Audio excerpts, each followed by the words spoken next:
નમસ્તે વિદ્યાર્થી મિત્રો, આજે વાત કરીશું ધોરણ 9 અને વિષય કોમ્પ્યુટરના ચેપ્ટર નંબર 3 ઇનપુટ અને આઉટપુટ એકમના સ્વાધ્યાયનું સંપૂર્ણ વિદ્યાર્થી મિત્રો સોલ્યુશન મેળવીશું. એ પહેલા ચેનલની અંદર પ્રથમ વખત આવ્યા છો તો વિદ્યાર્થી મિત્રો ચેનલને ખાસ સબસ્ક્રાઇબ કરી દેવી. વિદ્યાર્થી મિત્રો, પ્રશ્ન નંબર 1, તમારે નીચેના પ્રશ્નોના વિસ્તારથી જવાબ લખવાના છે. પ્રચલિત ઇનપુટ ડિવાઇસની યાદી બનાવો, કીબોર્ડની રચના સમજાવો. તો પહેલો પ્રશ્ન છે, એનો જવાબ જોઈશું. ઇનપુટ ડિવાઇસ એ કોમ્પ્યુટરના નિવેશ પહોંચાડવા માટેનું એક એકમ છે. કીબોર્ડ અને માઉસ ઉપરાંત બીજા અનેક ઇનપુટ ડિવાઇસ ઉપલબ્ધ છે, જેવા કે keyboard, point and draw device છે, સ્કેનિંગ ડિવાઇસ છે, ઇલેક્ટ્રોનિક કાર્ડ રીડર છે, સ્પીયર રેગ્નિશન ડિવાઇસ છે અને વિદ્યાર્થી મિત્રો વિઝન રેગ્નિજેશન ડિવાઇસ છે. તો આ છે કીબોર્ડ. કીબોર્ડ સૌથી વધારે પ્રચલિત અને સાધારણ રીતે વધારે વપરાતું ઇનપુટ ડિવાઇસ છે. કીબોર્ડ કોમ્પ્યુટરમાં મૂળાક્ષરો, અંકો અને વિશિષ્ટ સંજ્ઞાઓ દાખલ કરવાની સગવડ પૂરી પાડે છે. કીબોર્ડની અંદર સામાન્ય રીતે 100 કરતાં વધારે કી હોય છે. કીબોર્ડ એ શાબ્દિક માહિતી માટેના નિવેશ એકમ તરીકે પણ ઓળખાય છે. સામાન્ય રીતે કીબોર્ડ ઉપર નીચે મુજબની અનેકવિધ કી હોય છે. અંગ્રેજી મૂળાક્ષર તો A થી Z હોય છે. અંકો તો 9, ગાણિતિક ક્રિયાઓ તો સરવાળા, બાદબાકી, વિરામચિહ્નો અને અન્ય સંકેતો. ફંક્શન કી તો F1 થી લઈને F12 સુધીના વિવિધ કાર્ય કરવા માટે. સૂચનાને અમલ કરવા માટે એન્ટર એટલે કે રિટર્ન. સ્પેસ બાર તો જગ્યા છોડવા માટે. બેક સ્પેસ તો સ્ક્રીન ઉપર કર્સરને એક સ્થાન પાછળ લઈ જવા માટે. ડિલીટ તો કર્સરની જમણી બાજુથી એક અક્ષર અથવા તો મિત્રો ઓબ્જેક્ટિવ કાઢી નાખવા માટે. શિફ્ટ તો કીના ઉપયોગના ભાગમાં રહેલા વિશિષ્ટ અક્ષરો અને કેપિટલ અક્ષરો ટાઈપ કરવા માટે. કેપ્સ લોક તો કેપિટલ લોકના લક્ષણોને ફેરબદલ એટલે કે ટોંગલ કરવા માટે. ટેબ તો કર્સરને મિત્રો પાણીના ટેબ સ્થાન ઉપર લઈ જવા માટે. લીટીના આરંભમાં જગ્યા છોડવા માટે, ઇન્ટેશન માટે વપરાય છે. કંટ્રોલ તો અન્ય કી સાથે વાપરીને બીજા વધારાના કાર્ય માટેની સગવડતા આપે છે. અલ્ટ છે તો એ અલ્ટ મિત્રો કોઈ ચોક્કસ કાર્ય કરવા માટે અન્ય કી સાથે વાપરવામાં આવે છે. એસ્કેપ છે તો કોઈ કાર્ય રદ કરવા અથવા તો ચાલુ કરવાની વચ્ચે અટકાવવા માટે. કોર મૂવમેન્ટ તો તીરની દિશા પ્રમાણે કર્સરને જે તે દિશામાં લઈ જવા માટે. ઉપર નીચે ડાબી જમણી બાજુ. પોઈન્ટ એન્ડ ડ્રો ડિવાઇસ શું છે તો તેના ઉદાહરણ આપો. તો ટાઈપ કરવાના બદલે કોમ્પ્યુટર સ્ક્રીન ઉપરથી અમુક વિગત આઇટમની સીધી પસંદગી, દાખલા તરીકે પ્રિન્ટ અથવા તો ક્લોઝ બટન વડે કરવાનું કાર્ય પોઈન્ટ એન્ડ ડિવાઇસથી કરી શકાય છે. આ પ્રકારના સેતુ જે છે તો ઇન્ટરફેસ અને ગ્રાફિકલ યુઝર જે છે તેના માટે મિત્રો વપરાય છે. આ પ્રકારના એકમ ફક્ત કોઈ આઇટમની પસંદગી કરવા માટે નહીં, પરંતુ લીટી, વક્રરેખા અને વિવિધ આકારો ઘેરવા માટે વપરાય છે. ઉદાહરણ તરીકે માઉસ, જોયસ્ટિક છે, લાઇટ પેન, ટચપેડ, ટ્રેકબોલ અને ટચસ્ક્રીન છે. પ્રશ્ન નંબર 3 છે, માઉસ વિશે વિસ્તારથી સમજાવો અથવા તો માઉસ વિશે કયા કાર્ય કરી શકાય તેની યાદી બનાવી ટૂંકમાં સમજાવો. તો એક અથવા વધારે કાર્ય કરવા માટે સ્ક્રીન પરથી કોઈ ચોક્કસ જગ્યાને દર્શાવીને પસંદ કરવા માટે નાના કદના માઉસ જે છે તેનો ઉપયોગ કરવામાં આવે છે. સૌથી પ્રચલિત પ્રકારના માઉસની ઉપરની સપાટી ઉપર 2 કે 3 બટન્સ હોય છે. આ બટન્સનો ઉપયોગ જુદી જુદી ક્રિયાઓ કરવા માટે થાય છે. મેનુમાંથી આદેશ પસંદ કરવા, વિન્ડોને નાની કે મોટી કરવા, સ્ક્રીન ઉપરના આઇકોન દ્વારા કોઈ કાર્યની પસંદગી કરવા વગેરેના કાર્ય માટે માઉસનો ઉપયોગ થાય છે. માઉસ વડે કરવામાં આવતી ક્રિયાઓ નીચે મુજબ છે. લેફ્ટ ક્લિક કોઈ પણ જે આઇટમ છે તે આઇટમની પસંદગી કરવા માટે. ડબલ ક્લિક કોઈ પ્રોગ્રામને ચાલુ કરવા અથવા તો કોઈ જે છે તે મિત્રો ફાઇલ અહીં ફ કરી દેવાનો છે, ફાઇલને ખોલવા માટે અથવા તો કાર્યની પ્રક્રિયા ચાલુ કરવા માટે.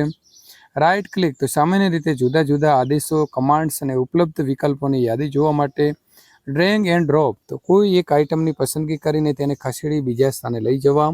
સ્ક્રોલ તો કેટલાક વિનિયોગને જ્યારે પાનાની લંબાઈ મોનિટર સ્ક્રીનની લંબાઈ કરતાં વધારે હોય ત્યારે સ્ક્રીનની જમણી બાજુએ અને નીચેની બાજુએ સ્ક્રોલ બારની સવલત મળે છે.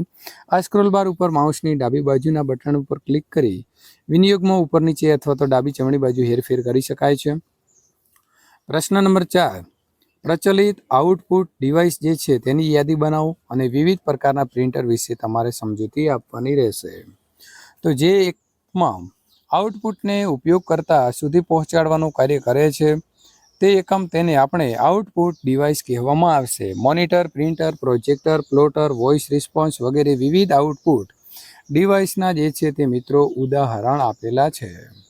હાલમાં વિવિધ પ્રકારના પ્રિન્ટર જેવા કે dot matrix printer, line printer, inkjet printer, laser printer ઉપલબ્ધ છે, જે માહિતીને અલગ અલગ રીતે પ્રિન્ટ કરે છે.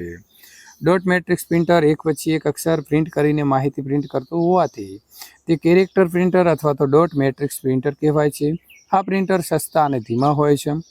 લાઇન પ્રિન્ટર એક પછી એક લીટી પ્રિન્ટ કરે છે, આથી તેને લાઇન પ્રિન્ટર કહેવાય છે. ઇન્કજેટ પ્રિન્ટર થાતીનો મિત્રો અતિશય નાના બિંદુ સ્વરૂપે છંટકાવ કરીને માહિતી પ્રિન્ટ કરે છે. ઇન્કજેટ પ્રિન્ટર ડોટ મેટ્રિક્સ કરતાં ઝડપી અને મોંઘા હોય છે. લેસર પ્રિન્ટર આખા પાનાનું ચિત્ર ઇમેજ તૈયાર કરી લેસર ટેકનોલોજીથી એકસાથે આખું પાનું પ્રિન્ટ કરે છે. લેસર પ્રિન્ટર અન્ય પ્રિન્ટરની સરખામણીમાં મોંઘા હોય છે. પ્રશ્ન નંબર 5. તમે મોનિટરના કયા કયા પ્રકારો વિશે જાણો છો અને દરેક પ્રકાર માટે એક લીટીનું જે છે તમારે એનું વર્ણન આપીને યાદી બનાવો. તો કોમ્પ્યુટરના આઉટપુટની માહિતી પ્રદર્શિત કરવા માટે મોનિટરનો ઉપયોગ કરવામાં આવે છે. માહિતી પ્રદર્શિત કરવા માટે બે પ્રકારના મોનિટરનો ઉપયોગ થતો હોય છે. કેથોડ રે ટ્યુબ મોનિટર, આ મોનિટર જૂના, કદમાં જાડા અને વજનમાં ભારે હોય છે.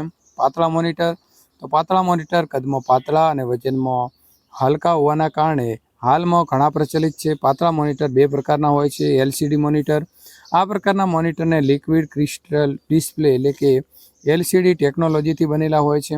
એલઈડી, તો આ પ્રકારના મોનિટરમાં લાઇટ એમિટિંગ ડાયોડ એલઈડી ટેકનોલોજીનો ઉપયોગ થાય છે. ત્યારબાદ મિત્રો વાત કરીશું આપણે પ્રશ્ન નંબર 6. યોગ્ય વિકલ્પ જે છે તે પસંદ કરી જવાબ આપવાનો છે. કોમ્પ્યુટરને આપવામાં આવતી ડેટા અને સૂચનાઓ નીચેનામાંથી શેનો નિર્દેશ કરે છે? તો જવાબ આવશે એ. ઇનપુટ. પ્રશ્ન નંબર 2. નીચેનામાંથી કયું ઇનપુટ આઉટપુટ ડિવાઇસનું બીજું નામ છે? તો ગૌણ એકમો એટલે કે પેરિફેરલ્સ. કીબોર્ડ નીચેનામાંથી કયા પ્રકારના એકમ છે? તો ઇનપુટ એટલે કે એ. કીબોર્ડ નીચેનામાંથી કયા ખ્યાલ ઉપર કાર્ય કરે છે? તો ટેક્સ્ટ એટલે કે બી. પ્રશ્ન નંબર 5. માઉસ નીચેનામાંથી કયા પ્રકારનું એકમ તરીકે વપરાય છે? તો ઇનપુટ એટલે કે એ.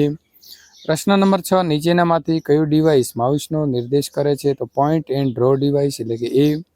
પ્રશ્ન નંબર 7. વસ્તુ માલ સાથે સંકળાયેલી તેની કિંમત અને અન્ય માહિતી માટે પ્રમાણિત સાંકેતિકરણ પદ્ધતિ નીચેનામાંથી કઈ છે? તો યુનિવર્સલ પ્રોડક્ટ કોડ.